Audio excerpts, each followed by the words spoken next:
Agora tá. Não, igual eu estava falando para vocês, o raio central vai incidir abaixo, no processo Stifford, cerca de 10 minutos, olha eu viajando, 10 centímetros abaixo da incisura jugular. O paciente sempre precisa estar centralizado. O raio central vai passar no corpo do externo do paciente, no plano médio sagital, tá? Centralizar o chassi em relação ao raio central, lembrando de dar aquele limitezinho, aquela nossa margem de segurança, tá? Aqui fala de 7 a 8 centímetros acima do ombro, mas às vezes a gente vai dar menos, às vezes vai dar mais, de acordo com a condição do paciente. Mas é isso aqui que a literatura fala, de 7 a 8 centímetros. Muitas das vezes, no nosso campo de estágio, a gente vai colocar o filme acima do ombro do paciente, 2 dedinhos. A gente mede 2 dedos, coloca em cima do ombro do paciente e, a partir dali, o filme termina. Deu para entender? Esse seria a nossa margenzinha de erro que a gente vai ter para poder trabalhar. Dificilmente a gente vai perder alguma estrutura com esse tipo de posicionamento, mantendo esses, a gente chama de 2 dedinhos de margem de segurança.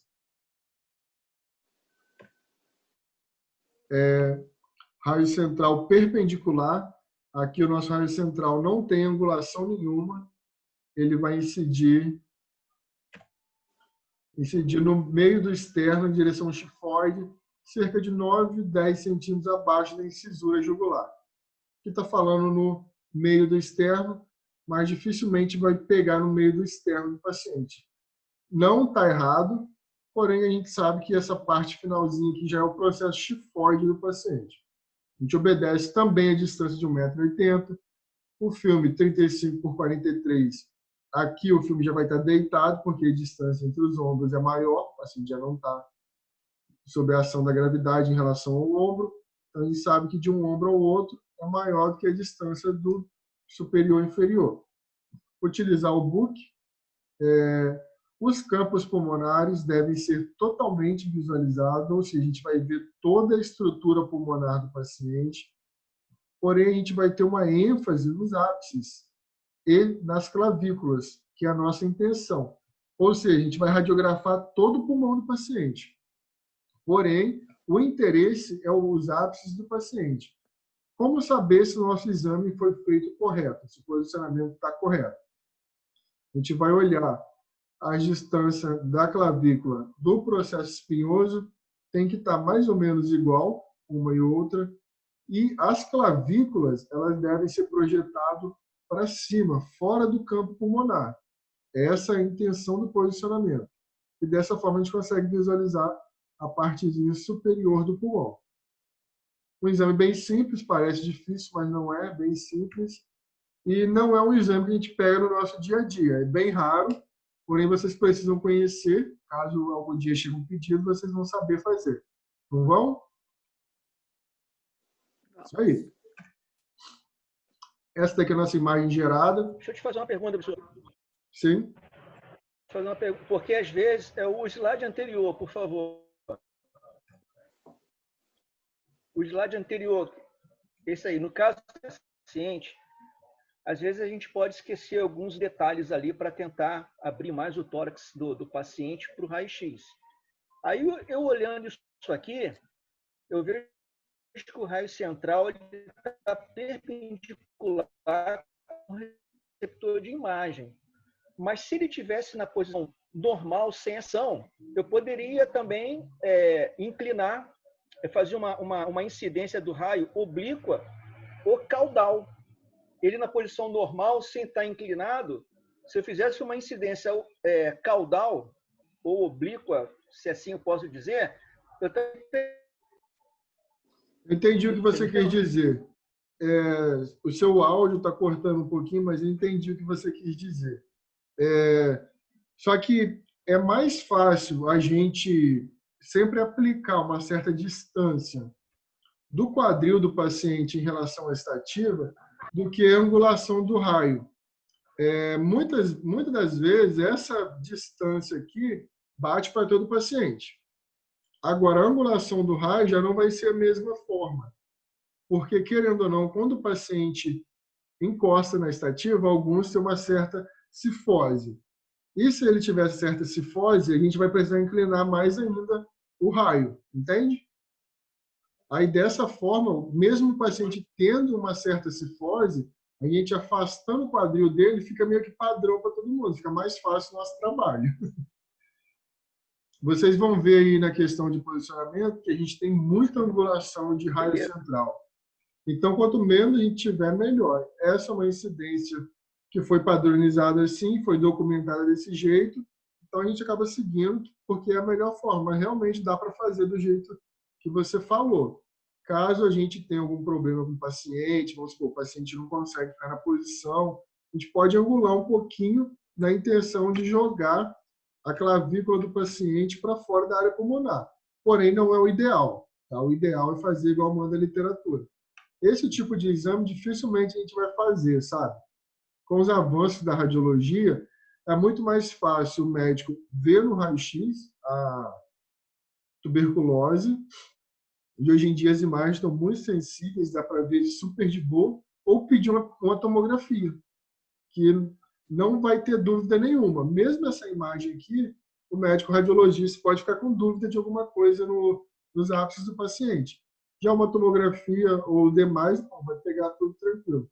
A gente passa para vocês esse tipo de posicionamento, para vocês conhecerem, vocês precisam conhecer, porém é um dos tipos de imagem que dificilmente a gente vai fazer, tá? Mas precisam saber e precisam conhecer.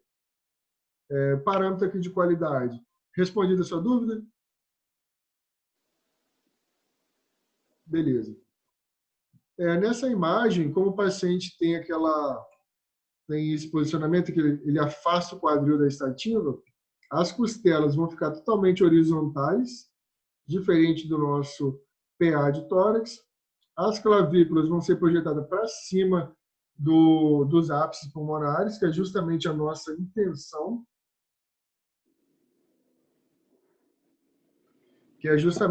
intenção. Temos aqui a área cardíaca, porém não serve para avaliar a área cardíaca, esse raio-x, porque o paciente está longe da estativa. Então, teve uma distorção do tamanho da área cardíaca. A gente mal consegue avaliar a costela, é somente para avaliar os ápices pulmonares. E, por tabela, a gente consegue ver a clavícula também. Lembrando a nossa aula de análise de imagem, quando a gente faz um raio-x de tórax, a gente não olha só o tórax, a gente olha tudo no entorno. A gente olha desde o parênquima pulmonar do paciente, a gente passa o olho no coração para ver como é que está, a gente olha as costelas, e o mais interessante é sempre a gente olhar as clavículas. Muitos pacientes vão fazer raio-x de tórax, está com dor no peito, porém, quando a gente passa o olho, a gente vê uma fratura de clavícula. Aí é algo para a gente dar uma enfatizada, em vez de a gente fechar o filme justinho, a gente deixa ele bem amplo. Se o setor permitir, onde eu trabalho, os médicos me dão essa liberdade. Eu pego no próprio processamento, eu coloco uma setinha e puxo onde está uma fratura, na intenção de ajudar o trabalho deles. Alguns setores dão essa liberdade para a gente, alguns setores não, mas isso aí vai de acordo com o jeito que a gente trabalha, a confiança que o médico tem para a gente, tá?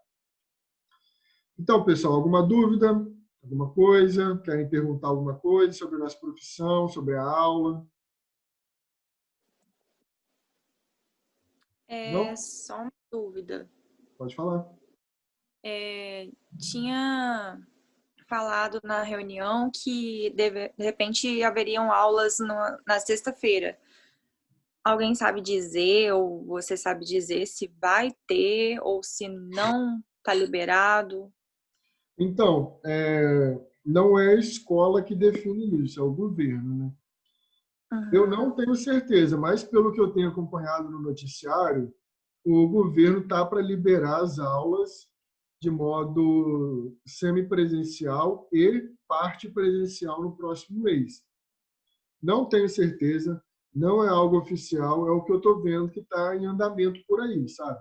As aulas de sexta-feira, para vocês, no caso, acredito eu, que serão online, algumas aulas online, e algumas aulas serão presenciais na escola. Vai ser como se fosse um ensino híbrido. Algumas turmas em uma semana vão ser presencial.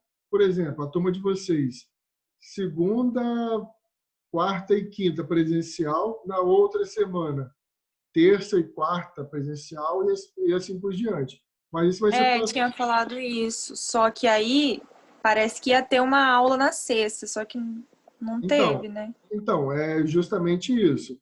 A aula de sexta, talvez, você não estava confundindo com a nossa aula online, não?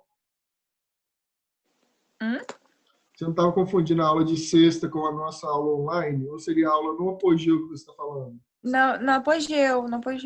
Tá. Então, a gente precisa que o governo, os calendários, essa questão de cronograma, já está tudo pronto na escola. Porém, o governo precisa dar um parecer, falar que vai liberar de um jeito ou de outro para a gente passar para vocês, tá? Mas acredito que em setembro aí a gente já volta a ter aula presencial, que aí é mais tranquilo, né?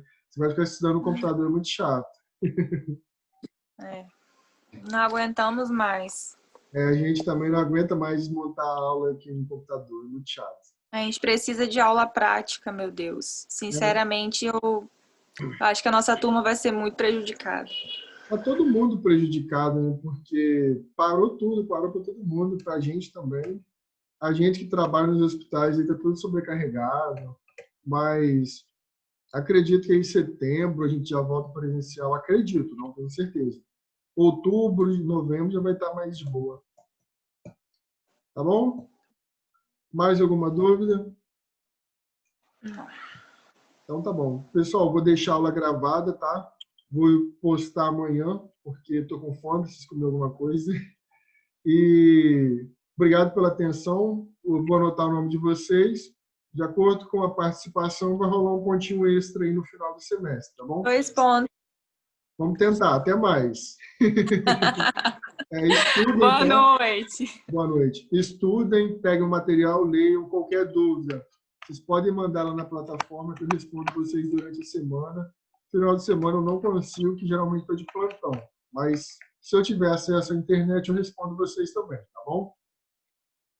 Então tá bom. Boa noite, professor. Boa noite, gente. Tá, joia. Boa noite. Tchau, até a próxima. Sexta-feira tem aula online, provavelmente. Aguardo vocês. Um abraço. Tchau. Tchau.